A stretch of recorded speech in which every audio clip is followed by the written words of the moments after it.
आणि आज खास गोष्ट ही आहे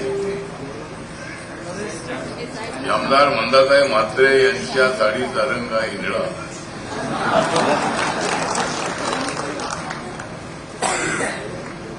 मंदाताई म्हात्रे यांच्यासोबत माझे अत्यंत जवळचे संबंध आहेत. निवडणुकीच्या वेळेला त्यांना तिकीट मिळावं म्हणून, त्यांनी निवडून यावं म्हणून तसा त्यांच्यासाठी मी प्रयत्न करत असतो, तसा गणेश नाईक यांच्यासाठी प्रयत्न करत असतो. दोघेही नेते भारतीय जनता पार्टीचे आहेत. वाद उभाराचा विषय अजिबात नाही. दोघे एका समाजाचे आहेत आणि भारतीय जनता पार्टीच्या ज्या ज्या उमेदवारांना निवडून द्यायला मला देवेंद्रजींनी सांगितलेलं आहे त्यांच्या प्रचारासाठी मी जात असतो. ही लोकशाही आहे, बाबासाहेब आंबेडकरांनी दिलेली लोकशाही आणि आपल्या देशाचं नाव आहे भारत. आणि आज अत्यंत अभिमानाची गोष्ट आहे की भारत पाटणकर हे जरी लेफ्टिस्ट असले तरी बाबासाहेब आंबेडकरांच्या विचारावर त्यांची प्रचंड श्रद्धा असणारे असे ते कार्यकर्ते आहेत.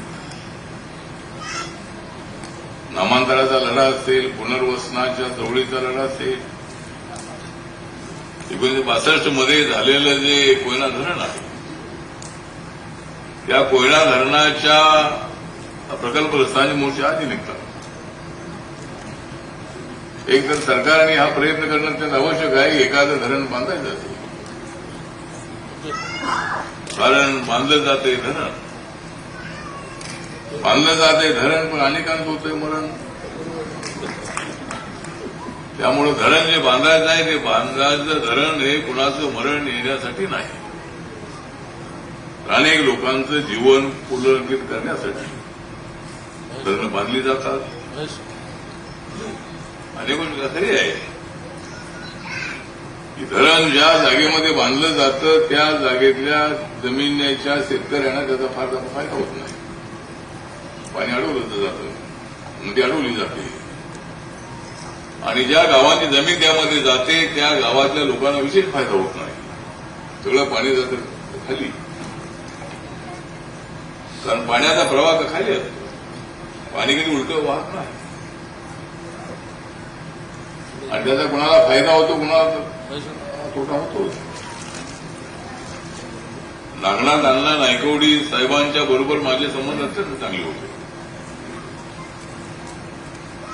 त्यांच्या कालखंडामध्ये अण्णा ज्या ज्या वेळेला मी सांगली कोल्हापूरमध्ये जात होतो त्या वेळेला अण्णा मला भेटायचे.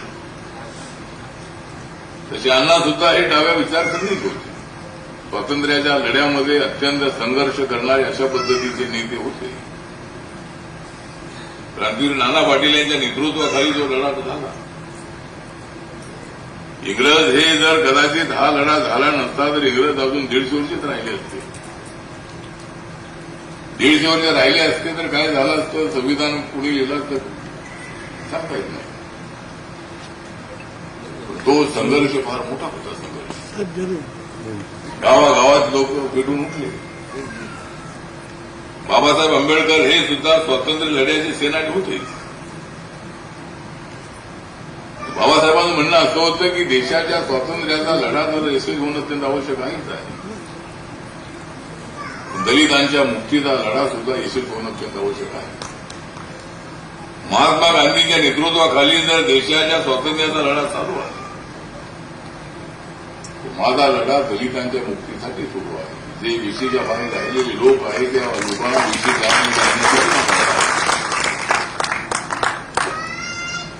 आणि या लढ्यामध्ये बाबासाहेब आंबेडकर अत्यंत सक्सेस झालेले आहेत. त्या बाबासाहेब आंबेडकरांना साताऱ्याच्या शाळेमध्ये अशोक गायकवाडने असाच मोर्चा काढला होता. त्या शाळेचं स्मारक झालं पाहिजे अशी आपली मागणी आहे सगळ्याची.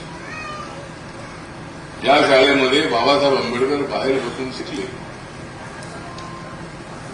आतमध्ये बाबासाहेब आंबेडकर शिकले असते तर अजून पुढे गेले असते. अजून तर पुढे गेले आहेतच. पण शाळेच्या बाहेर बसून शिकलेले बाबासाहेब आंबेडकर आणि त्या शाळेचं स्मारक होण्यासाठी रिपब्लिकन पक्ष प्रयत्न करतो आहे. एक तर आपणाला ही जी चळवळ आहे, ही चळवळ अत्यंत गतिशीलपणे पुढे घेऊन जायची आहे. एकमेकावर टीका टिप्पणी न करता आंबेडकरी मुवमेंट जी आहे ती मुवमेंट अत्यंत व्यापक अशी मुवमेंट आहे. राजकीय गट आपल्या समाजामध्ये आहे, त्याला काही इलाज नाही. आणि अलीकडे गट आमच्यामध्येच नाहीत असं नाही आहे, दुसऱ्या पक्षातल्या लोकांना विचारावं लागतं की तुमचा गट कोणता आहे म्हणून. अनेक पक्षामध्ये गट पडत आहे आणि आमच्या समाजामध्ये मात्र गटांची संख्या फार मोठी आहे. पण गट काढल्याशिवाय नेता होता येत नाही. आणि डायरेक्ट नेता व्हायचा असेल तर ऑल इंडियाचा नेता, छोटा मोठा नेता होऊन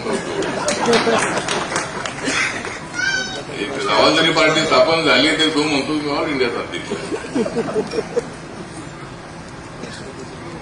ठीक आहे, हे सगळं आहे पण त्याला काही इलाज नाही आहे.